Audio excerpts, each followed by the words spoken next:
Bonjour et bienvenue si vous nous rejoignez pour suivre en direct depuis la place Saint-Pierre, notre rendez-vous avec le Saint-Père pour la prière du Regina Coeli. Saint-Père qui a célébré ce matin, et vous l'avez peut-être suivi en direct sur votre antenne préférée, donc a célébré une messe pendant laquelle il a ordonné 13 nouveaux prêtres. Donc il est possible que le Saint-Père ait quelques minutes de retard, mais nous attendons, confiants, l'arrivée du Saint-Père à sa fenêtre.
Cari fratelli e sorelle, buongiorno.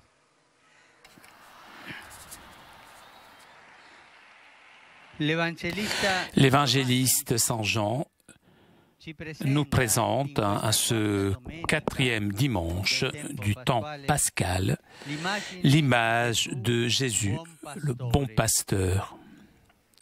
En contemplant cette page de l'Évangile, nous pouvons comprendre le rapport que Jésus avait avec ses disciples. Un rapport qui était fondé sur la tendresse, l'amour, la connaissance réciproque et sur la promesse d'un don immense. Je suis venu, avait dit Jésus, pour qu'ils aient la vie et pour qu'ils l'aient en abondance. Ce rapport est le modèle des relations entre les chrétiens et des relations humaines. Beaucoup, même aujourd'hui, comme à l'époque de Jésus, se proposent comme pasteur de notre existence, mais uniquement le ressuscité est le véritable pasteur qui nous donne la vie en abondance. Je vous invite, vous tous, à avoir confiance en le Seigneur qui nous guide. Mais non seulement il nous guide, il nous accompagne, il marche avec nous. Écoutons avec l'esprit et le cœur ouverts sa parole pour alimenter notre foi, illuminer notre conscience et suivre les enseignements de l'Évangile. En ce dimanche, nous prions pour les pasteurs de l'Église, pour tous les évêques, y compris l'évêque de Rome, et pour tous les prêtres, pour tous. Et tout particulièrement, prions pour les nouveaux prêtres du diocèse de Rome que j'ai ordonnés tout à l'heure dans la basilique Saint-Pierre. Saluons ces nouveaux 13 prêtres. Que le Seigneur nous aide, nous les pasteurs, à être toujours fidèles au Maître et être des guides sages et illuminés du peuple de Dieu qui nous a été confié. Et vous aussi, s'il vous plaît, je vous demande de nous aider à être des bons pasteurs. Autrefois, j'ai lu une chose magnifique de comment le peuple de Dieu aide les évêques et les prêtres à être de bons pasteurs. C'était écrit par Saint Césarée de Harlay, un père des premiers siècles de l'Église. Il expliquait comment le peuple de Dieu doit aider les pasteurs. Il disait, il donnait cet exemple. Lorsque le veau a faim, il se rend chez sa mère, chez la vache, pour prendre du lait. Mais la vache ne le donne pas tout de suite. Il semble qu'elle le gardait pour elle. Alors, qu'est-ce qu'il fait le petit veau? Il frappe avec son nez et sollicite sa maman pour qu'elle lui donne enfin le lait. Et de même, vous, disait le saint, vous devez être avec les pasteurs. Frappez toujours à leur porte, à leur cœur, pour qu'ils vous donnent le lait de la doctrine, le lait de la grâce et le lait de la guide. Et je vous demande, s'il vous plaît, je vous demande de déranger les pasteurs. Il faudra les déranger, nous tous, nous les pasteurs, afin que afin que vous nous donnions le lait de la grâce, de la doctrine. Et pensez donc à cette image de petit veau qui avait dérangé sa maman pour qu'elle lui donne du lait. À l'imitation de Jésus, tous les pasteurs, parfois, il se mettra devant pour indiquer la route et soutenir l'espérance du peuple. D'autres fois, il sera tout simplement au milieu de tous, dans une proximité simple et miséricordieuse. Et en certaines circonstances, il devra marcher derrière le peuple pour aider ceux qui sont restés en arrière. Que tous les pasteurs soient comme ça. Mais vous surtout, n'hésitez pas à déranger les pasteurs pour qu'ils vous donnent le guide de la doctrine et de la grâce. En ce dimanche, nous fêtons donc la journée mondiale de prière pour les vocations. Dans le message de cette année, je rappelais que toute vocation demande, dans tous les cas, un exode de soi-même pour centrer sa propre existence sur le Christ et sur son évangile. Pour cela, l'appel à suivre Jésus est en même temps un appel passionnant et absorbant. Pour que se réalise, il est nécessaire toujours de rentrer en amitié profonde avec le Seigneur pour pouvoir vivre de lui et pour lui. Prions afin que dans notre époque, beaucoup de jeunes ressentent la voix du Seigneur, entendent la voix du Seigneur. Il y a toujours le danger d'être, en quelque sorte, suffoqué par d'autres voix. Prions pour les jeunes, donc. Peut-être ici, sur cette place, il y en a certains qui entendent cette voix du Seigneur, qui l'appellent au sacerdoce. Prions pour lui qui est ici et pour tous les jeunes qui sont comme ça.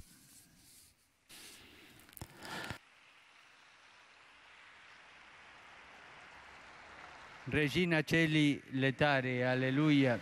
Qui converusti portare, alleluia. Resurrexit sicut dixit, alleluia. Ora pro nobis Deum, alleluia. Gaudet letare, Virgo Maria, alleluia. Qui surrexit Dominus vere, alleluia. Oremus, Deus, qui per resurrectione in Filii Tui Domini nostri Iesu Christi, mundum letificare dignatus es, presta quesumus, ut per eius genetricem Virgenem Mariam, perpetue capiamus gaudia vitae, per eundem Christum Dominum nostrum. Amen. Gloria Patri et Filio et Spiritui Sancto. Sic ut erat in principio et nunc et semper et in saecula saeculorum. Amen. Gloria Patri et Filio et Spiritui Sancto. Sic ut erat in principio et nunc et semper et in saecula saeculorum. Amen. Gloria Patri et Filio et Spiritui Sancto. Sic ut erat in principio et nunc et semper et in saecula saeculorum. Amen. Pro fidelibus defuntis, requiem aeternam dona eis Domine, Et lux perpetua lucea eis. requiescant in pace. Amen. Sit nomen Domini benedictum. Esos nunc et usque in saeculum. Aiutorium nostrum in nomine Domini. Qui feci celum et terram. Benedicat vos omnipotens Deus, Pater et Filius et Spiritus Sanctus. Amen.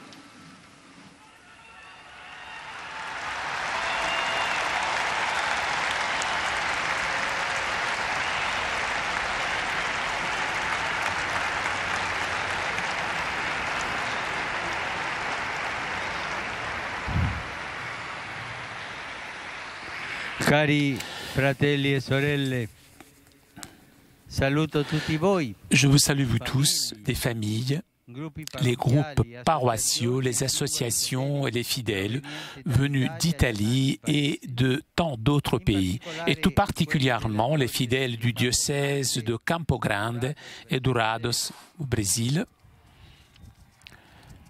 New York, Las Palmas, Canaries, les étudiants de Miranda do Corvo du Portugal et les enfants de l'école Le Cœur de Marie du quartier Alta Cordoba d'Argentine. Je salue les communautés néocatéchuménales que ces dimanches du temps pascal portent l'annonce de Jésus ressuscité dans 100 places de Rome et en tant d'autres villes du monde. Que le Seigneur vous donne la joie de l'Évangile et avancez. Bravo.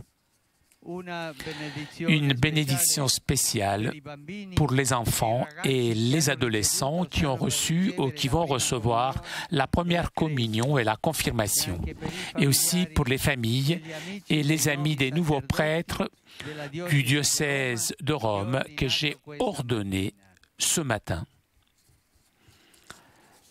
Je salue aussi le corps forestier de l'État qui organise la fête nationale des réserves naturelles, les membres de la Giovane Montagna, la jeune montagne,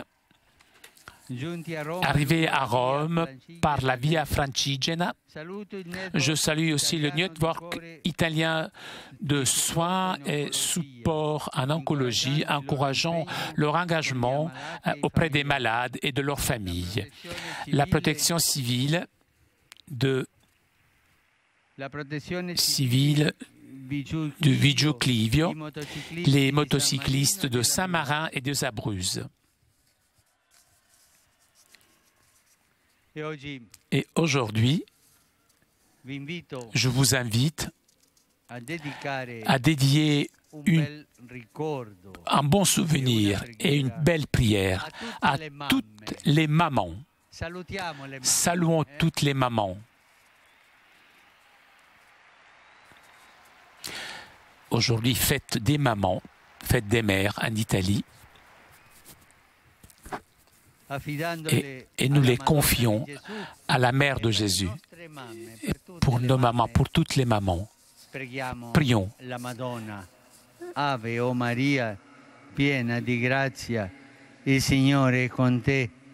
Tu sei benedetta fra le donne e benedetto il frutto del tuo seno, Gesù.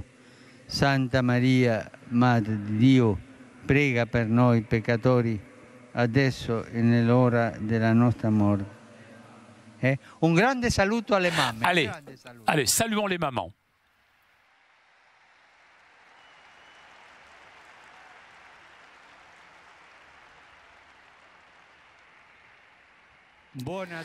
Bon dimanche à vous tous, bon déjeuner et arrivederci.